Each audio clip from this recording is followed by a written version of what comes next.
130.000 tenaga kerja Indonesia sudah kembali ke Indonesia dan masih banyak lagi yang akan datang ke tanah air. Lalu seperti apa upaya pemerintah Indonesia dalam melindungi TKI di luar negeri dan yang akan pulang ke dalam negeri? Bagaimana penerapan protokol kesehatan terhadap para pekerja migran Indonesia di tengah pandemi COVID-19? Kami telah bergabung dengan Kepala Badan Perlindungan Pekerja Migran Indonesia atau BP2MI Beni Ramdhani untuk mengetahui hal tersebut. Selamat malam Bapak Beni. Selamat malam, Sasa. Ribuan pekerja migran yang telah datang atau telah tiba di tanah air, apakah semua pekerja yang telah datang ataupun yang akan pulang ini karena sudah habis masa kontraknya? Dan mayoritas mereka ini bekerja di negara mana saja? Ya, terkait kepulangan dengan jumlah per hari ini 130.665 PMI, ya, dipastikan bahwa mereka dikarenakan karena habis masa kontrak. Dan ini kepulangan yang reguler sebetulnya biasa di luar pandemi COVID. Kemudian juga karena sakit ya ada 96, kemudian meninggal 151, Sasa, kemudian karena deportasi, overstay, dan di era pandemi COVID itu karena kebijakan lockdown dari negara penempatan. Nah, 130.665 ini telah kembali ke Indonesia dalam proses penanganan yang melibatkan kementerian lembaga ya. Dan BP2MI tentu bertanggung jawab terkait PMI, bagaimana mereka dijamin ya masuk dari pintu demarkasi kemudian sampai di kampung halaman. Bapak melihat kebijakan lockdown di beberapa negara, lalu juga pandemi COVID-19 yang hingga saat ini masih tersebar luas, apakah ada upaya sebenarnya dari BP2MI untuk menahan ataupun membatasi kepulangan para migran ke Indonesia?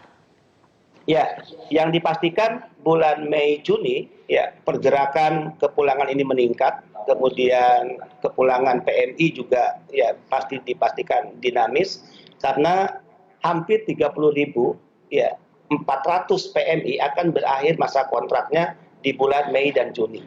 Nah, apakah kita meminta mereka untuk tidak kembali? Nah, ini tergantung Sasa ya.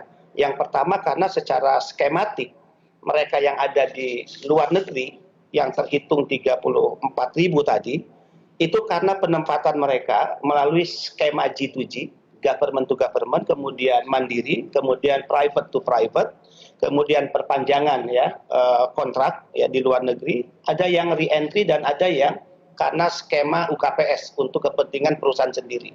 Nah, yang bisa mereka melanjutkan kontrak kerja jika diinginkan oleh PMI dan tidak harus kembali ke tanah air, yaitu yang skema ya perpanjangan kontrak di luar negeri dan G2G, mandiri dan P2P. Ya. Lalu Pak Beni, apa antisipasi yang kemudian dilakukan oleh BP2MI ataupun pemerintah terhadap pekerja migran yang akan pulang ke tanah air? Karena tadi Bapak juga menyebutkan ada beberapa yang pulang ini karena sakit. Lalu protokol kesehatan seperti apa? Apakah BP2MI ini akan memastikan bahwa yang pulang sakit ini tidak terdampak COVID-19 dan kemudian tidak menularkan ke masyarakat yang ada di Indonesia? Kita ingin memastikan kepada para PMI bahwa negara ya telah, sedang dan akan terus bekerja. Tidak boleh ada satu warga negara pun mereka yang di kepala dan dadanya merah putih ya diabaikan dalam proses pelayanan dan pelindungan negara. Nah, 130.665 membuktikan bahwa negara hadir. Kemudian bagaimana kerja-kerja kolaboratif, koordinatif kementerian lembaga juga berjalan sehingga tidak masalah dengan kepulangan tadi. Nah, kalau angka 34.300 kita prediksi semua pulang, tidak ada ya yang melanjutkan perpanjangan kontrak, maka protokol kesehatan di setiap titik demarkasi sebetulnya itu sudah berjalan dan itu menjadi kewenangan dari gugus tugas nasional. Mereka mendapatkan pemeriksaan suhu tubuh, kemudian juga rapid test, bahkan ditingkatkan ke PCR. Jika positif mereka langsung ditangani untuk ya dikarantina di rumah sakit rujukan pemerintah, dan jika negatif mereka di setiap titik demarkasi masuk ke pintu pemeriksaan selanjutnya yaitu imigrasi, dan jika lolos di imigrasi maka masuk ke helpdesk yang disiapkan oleh BP2MI. BP2MI melakukan pendataan kemudian juga mempersiapkan rujukan terkait kepulangan mereka ke daerah, termasuk mengkoordinasikan dengan Pemda bahkan sampai pemerintah desa. Ada 3 surat ya yang harus dilengkapi pertama surat dari BP2MI, kemudian juga keterangan sehat, lolos rapid test atau PCR dari KKP, kantor kesehatan pelabuhan, dan juga surat dari Polres. Untuk mereka gunakan dalam perjalanan, baik menggunakan moda transportasi darat, laut maupun udara. Kemudian Bapak Beni tadi menyebutkan ada titik-titik demarkasi. Adakah pelabuhan ataupun bandara ataupun titik-titik khusus yang memang disiapkan oleh B2PMI ini untuk menerima kepulangan mereka? Ya, selama ini untuk titik demarkasi pelabuhan udara atau bandara itu Soekarno-Hatta, ya, kemudian Kuala Namu, Sumatera Utara, dan Ngurah Rai, Bali. Tapi jika hari ini Menlu mengeluarkan rilis bahwa hanya lewat Bandara Soekarno-Hatta, ya kita akan lihat nanti, ya kita akan tanyakan, mungkin ada kebijakan khusus dari Kementerian Luar Negeri.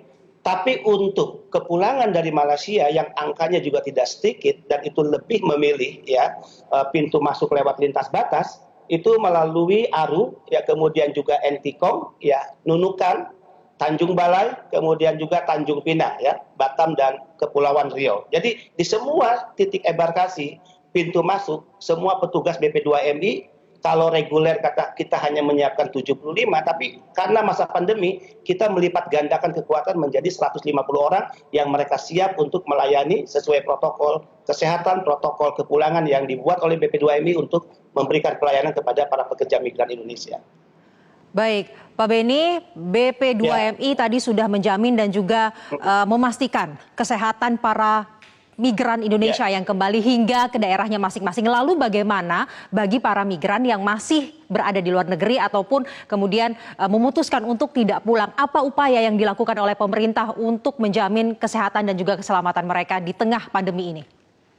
Yang pasti mereka, saudara-saudara kita PMI yang ada di luar, baik masalah kesehatan, baik masalah kebutuhan logistik di masa situasi pandemi COVID-19, menjadi tanggung jawab sepenuhnya dari perwakilan KBRI maupun KJRI.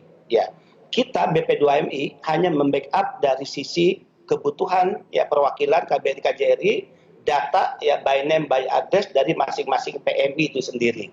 Nah, kecuali jika mereka sudah kembali ke tanah air sepenuhnya, bicara PMI itu menjadi tanggung jawab BP2MI yang tentu kerjasama koordinasi ya dan juga sinergi dengan kementerian lembaga yang sudah ditentukan oleh pemerintah di masa penanganan pandemi COVID-19.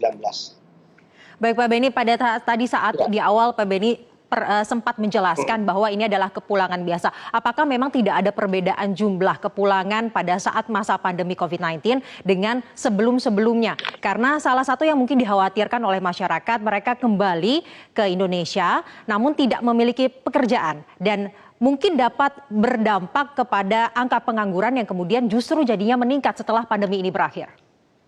Ya, kita sudah punya skema, ya bahkan juga program. Dan kalau bicara kepulangan reguler, ya kita punya program yang disebut pelatihan kewirausahaan. Ini adalah kerjasama BP2MI dengan perusahaan-perusahaan di bawah Kementerian BUMN.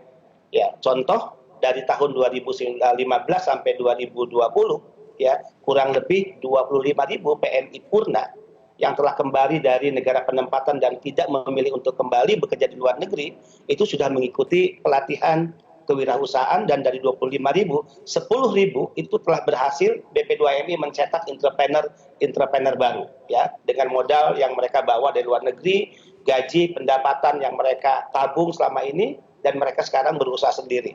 Jadi kita punya success story ya, best practice ya terhadap mereka-mereka PMI Purna yang sukses setelah mengikuti pelatihan kewirausahaan.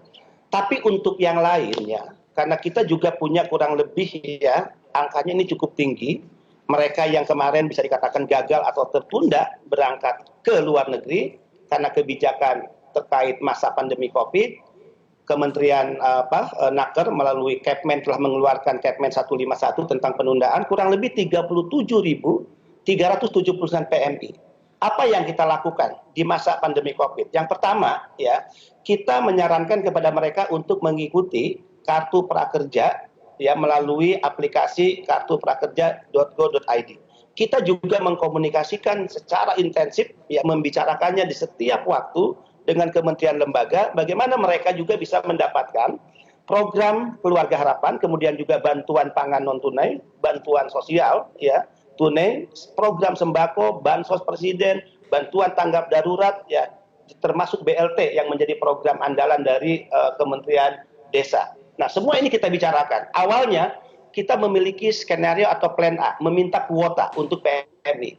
Tapi kita membatalkan permintaan kuota untuk PMI karena itu akan melukai jutaan para tenaga kerja di Indonesia yang karena COVID-19 kemudian mereka harus di PHK. Akhirnya kita mendudukan posisi secara bersama-sama dengan mereka yang menjadi korban PHK karena pandemi COVID-19. Baik, terima kasih Bapak Bedi Ramdhani, Kepala Badan Perlindungan Pekerja Migran Indonesia atau BP2MI. Pemirsa,